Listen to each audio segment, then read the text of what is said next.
traditional interpretation.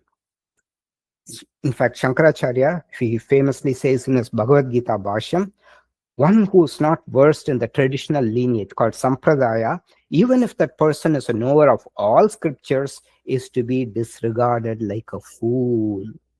The scriptures use language that's very subtle, often contradictory on the surface, highly symbolic. And the reason it is done in a way is that they didn't want this knowledge to go to people who are not ready. So it is very prone to misinterpretation. For example, the word Swamiji, my teacher, Paramarthananda Saraswati, he uses this example. Aja. Ajaha means the unborn. Ajaha also means a goat. So which one would you use? It's highly contextual. Therefore, you should never use a dictionary to get the meaning. Dictionary is helpful, but you should know the context, which is why a guru is needed, which is why a sampradaya is needed. So a lot of the recent books, nowadays everybody is writing, because yoga is very popular due to this asana practice. Everybody wants to know more about yoga, and therefore a lot of people are writing books, but unfortunately the meanings sometimes are totally off. So a traditional interpretation is very, very important. And as I said, there are many commentaries and sub-commentaries on the Yoga Sutras. So I said that there's this article. If you want, you can take a look at it on the various recommended texts on the Yoga Sutras. So the gold standard is Vyasa. There are other people who also wrote commentaries, but Vyasa is considered the official commentary. And then the sub-commentaries, the gold standard is Vachaspati Mishra's, most authoritative. And then Vijnana Bhikshu, Raghavananda Saraswati, then Bhaswati, that is the one we are using, Hariharananda Aranya, then Patanjali Yoga Shastra Vivarana. It is written by someone who's called Shankara, but people debate whether it is so, because the style, Shankara has a nonchalant style, Gambhiram and Prasannam, majestic and pleasing. And that is not quite there in this. So it was not, people think it is not written by Adi Shankaracharya. Okay. Who wrote the commentary on the Yoga Sutras. This is not Veda Vyasa. So the Vyasa is more used like a title of person who compiles, like a compiler, or somebody who organizes. That is the connotation in which it is used. We do not know exactly who this person is. There are two theories. One is that he was Patanjali himself, because in those days there was a style of writing where a person writes the sutras and the same person explains. That's why some people call it Patanjala Yoga Shastra, which means it is a full comprehensive text. So there are the sutras, and then there is a clarification of the sutras, expanding and explain the meaning. So the sutras is a mental, it's aphorism to easily memorize something. So it's transmitted from one generation to another orally.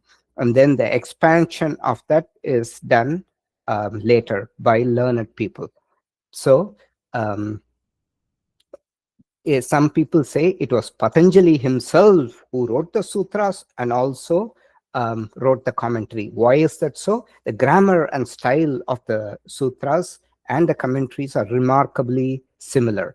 The text probably was a single piece called the Patanjali Yoga Shastra, and later generations split it into two, attributing the sutras to Patanjali and the commentary to Vyasa, to just give it more weight. Or another person commented on this, a great person, and therefore it gives validity. That's one theory. The other theory is there was a philosopher named Vindhyavasa, and he wrote the commentary. So we don't know what the reality is.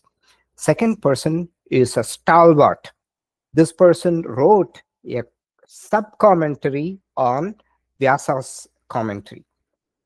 This person is Vachaspati Mishra. So Vach means speech. Vachaspati means the Lord of Speech. So it's probably a title given to him, but he is known as a stalwart. Reason is he was incredibly influential and prolific Indian philosopher. I don't know if he's lived in maybe a little after Shankara's time. He is considered a towering figure, and because he is the only person who has written expert sub-commentaries on all six darshanas of the Indian philosophical system.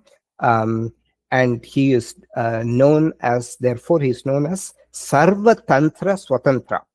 And this is a title which is one of the most prestigious titles. It literally means, Swatantra means sovereign, like a sovereign nation, one which is not dependent on anything.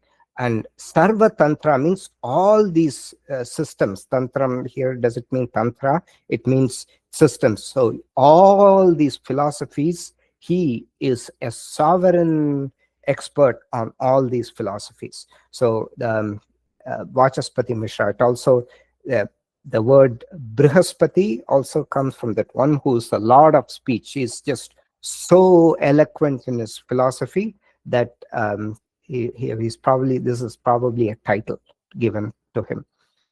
Brih also means speech. Bruhi, Arjuna asks Krishna, and me bruhi sunishchitam, tell me what to do conclusively. So Vach, Brih, Vachaspati, Brihaspati, they're all titles. And then finally, the text that I've taken a lot of information from is Swami Hariharananda Aranya's text. It was written in Sanskrit. It was again a sub-commentary of Vyasa's work. Vachaspati Mishra also wrote a sub-commentary, and Swami Hariharananda Aranya also wrote a sub-commentary in Sanskrit, and then it was converted, it was translated into English by P.N. Mukherjee. And this was maybe Swami Hariharananda Aranya. He lived in the late 1800s, and P.N. Mukherjee did the translation in 1940. So the English should be a little very British style English, but still it is profound text. So Swami Hariharananda Aranya, the reason why his text a lot of people consider extremely authentic is because he was a practicing yogi. He was so the name Aranya, so that is one of the Dashanami orders. Swami, he belongs to one of the 10 Dashanami. Dasha means 10. Dashanami means the 10 orders set up by Shankaracharya. They are the Bharati, Saraswati, Sagara, Tirtha, Puri, Ashrama, Giri, Parvata, Aranya, and Vana. So these are the 10 orders he set up. So Swamiji comes in that tradition, and he especially focused on Sankhya. And apparently he has the direct link to Sankhya all the way to Kapila Muni, the person who codified the who expounded Sankhya. This is not the Kapila of Bhagavatam. Kardama and Devahuti's son, who is the incarnation of Bhagavan Vishnu himself. It's not the Kapila, this is a different Kapila. So this work is considered very important because he was a practicing yogi and an expert Sankhya scholar. And we'll come to Sankhya in just a second. Who just a second.